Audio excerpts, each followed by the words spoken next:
நமக்கு வேண்டியவங்க யாருக்காச்சும் போதை பழக்கம் இருந்துச்சுன்னா அவங்கள பார்த்ததும் நம்மள சிலர் உனக்கு என்னப்பா லைஃப்ல ஜாலியா இருக்கேன்னு கமெண்ட் பண்ணிட்டு கடந்து போயிடுவோம். ஆனா இப்படி அலட்சியமா நாம கண்டும் காணாம விடக்கூடிய செயல் எப்பேற்பட்ட ஆபத்துல போய் முடியுதுன்னு எச்சரிச்சிருக்கு இந்த சம்பவம்.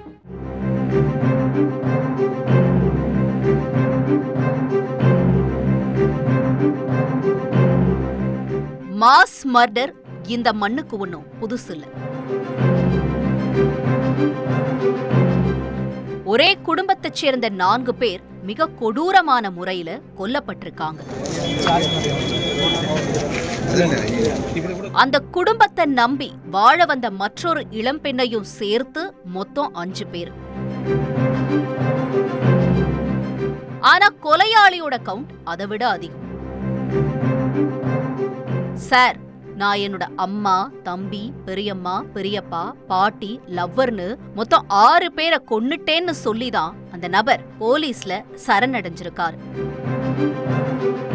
ஆனா அதிர்ஷ்டவசமா அவரோட அம்மாக்கு மட்டும் இன்னும் உடம்புல உயிர் இருக்கு. அவரை காப்பாற்றுவதற்கான முயற்சியில டாக்டர்ஸ் மும்முரமா ஈடுபட்டு இருக்காங்க. அவங்க சரியாகி மீண்டு வரணும்னு எல்லாரும் வேண்டிக்கிறாங்க. ஒருவேளை அந்த பிரார்த்தனைகள் நிறைவேறுச்சுன்னா இந்த சம்பவத்திலிருந்து மீண்டு வரும்போது அவங்களோட மனநிலை எப்படி இருக்கும்னு நினைச்சு பார்க்கும் போதே நடுநடுங்க வைக்குது. இந்த போட்டோல இருக்கிற நபர் தான் கொலையாளி. இவரோட பேரு அஃபான். வெறும் 23 வயசு தான் ஆகுது. இவர் ரெகுலரான கிரிமினல் அஃபெண்டர் கிடையாது. இதற்கு முன்னாடி இவர் மேல எந்த கேஸ் ஹிஸ்டரியும் இல்ல.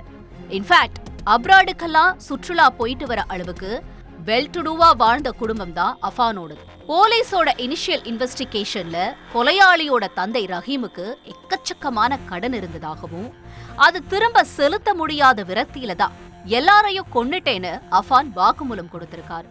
ஆனா ஃபர்தர் இன்வெஸ்டிகேஷன்ல அது உண்மை இல்லைன்னு தெரிய வந்திருக்கு. கல்ஃப்ல பர்னிச்சர் பிசினஸ் ரன் பண்ணிட்டு வந்த ரஹீம போலீஸ் தொடர்பு கொண்டிருக்காங்க. அவர் அது மாதிரியான பெரிய கடன் நெருக்கடிகள் எல்லாம் ஒன்னும் இல்லைன்னு பையனோட ஸ்டேட்மெண்ட்டை மறுத்திருக்காரு. இதுக்கப்புறம் தான் அஃபான் உண்மையான முகம் என்னன்னு தெரிஞ்சிருக்கிறதுக்கான இன்டெப்த் விசாரணை தொடங்கியிருக்கு.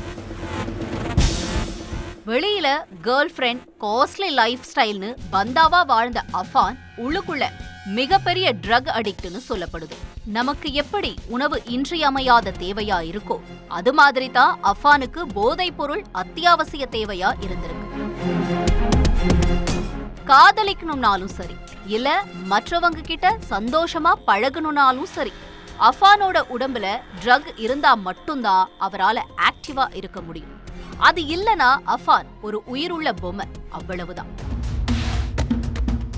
இளம் வயசுல போதையே கண்கண்ட தெய்வம்னு வாழ்ந்தவருக்கு திடீரென அந்த போதைப் பொருளோட சப்ளை துண்டிக்கப்பட்டிருக்கு.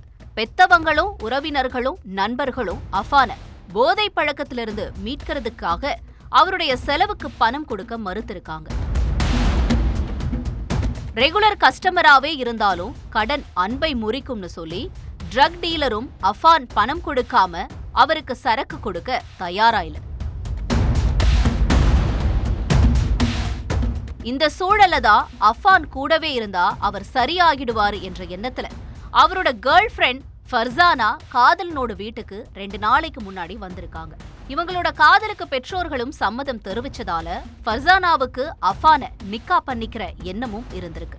ஆனா அஃபானுக்கு தேவைப்பட்டதெல்லாம் இந்த அன்போ அரவணைப்போ இல்ல. அவரோட நாடி நரம்பெல்லாம் போதைப் பொருள் கேட்டு அடம் பிடிச்சிருக்கு.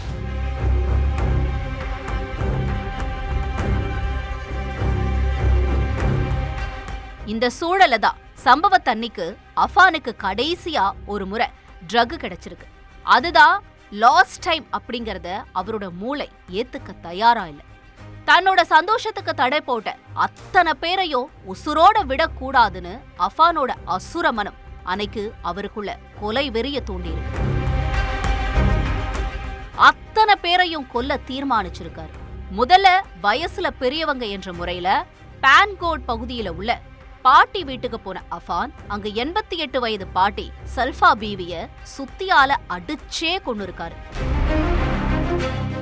இதை தொடர்ந்து 16 கிலோமீட்டர் டிராவல் பண்ணி எசன்புரம் பகுதிக்கு போய் அங்கிருந்த அப்துல் லத்தீஃபையும் அவரோட மனைவி ஷாஹிதா பீவியையும் கொலை செஞ்சிருக்காரு.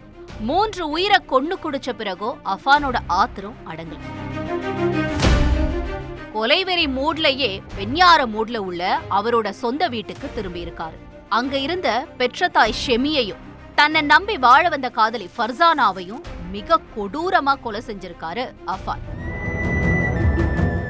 அதன் பிறகு அவரோட 13 வயது தம்பி அப்சான ஸ்கூல்ல போய் அக்கறையா வண்டியில ஏற்றிட்டு வந்த அஃபான் அவருக்கு பிடிச்ச மந்தி பிரியாணியை வாங்கி கொடுத்து வீட்டுக்கு அழைச்சி போயிருக்காரு. அங்க நடந்த சம்பவத்தை பார்த்து அதிர்ச்சி அடைஞ்ச அடுத்த நொடியே அப்சானையோ கொன்னு போட்டிருக்காரு அந்த பாசக்கார அண்ணன். இத்தனையும் செஞ்ச பிறகுதான் அஃபானுக்குள்ள ஆத்திரம் அடங்கி இருக்கு. பதற்றத்துல எலிபேஸ்ட் வாங்கி சாப்பிட்ட அஃபான் நேரா போலீஸ் கிட்டயே போய் வாக்குமூலம் அளிச்சு சரணடைஞ்சிருக்காரு. கொலையாளியும் விஷம் சாப்பிட்டு தீவிர சிகிச்சை பிரிவுல அனுமதிக்கப்பட்டிருக்கிறதால அஃபான் கிட்ட விசாரணை மேற்கொள்றதுலயும் சிக்கல் ஏற்பட்டிருக்கு. காவல்துறையினரோட முழுமையான விசாரணைக்கு பிறகுதான் போதை பழக்கம்தான் நடந்த கொலைக்கு காரணமா அல்லது பிளாக் மேஜிக் இல்ல ஃபைனான்ஸ் பிரச்சனைகள் காரணமா அப்படிங்கிறது தெரிய வரும். உங்கள் தந்திவன் தொலைக்காட்சியில் தெனாலிராமன் தினமும் மாலை 6 மணிக்கு காண தவறாதீர்கள். செய்திகளை உடனுக்குடன் தெரிந்து கொள்ள உடனே சப்ஸ்கிரைப் பண்ணுங்க.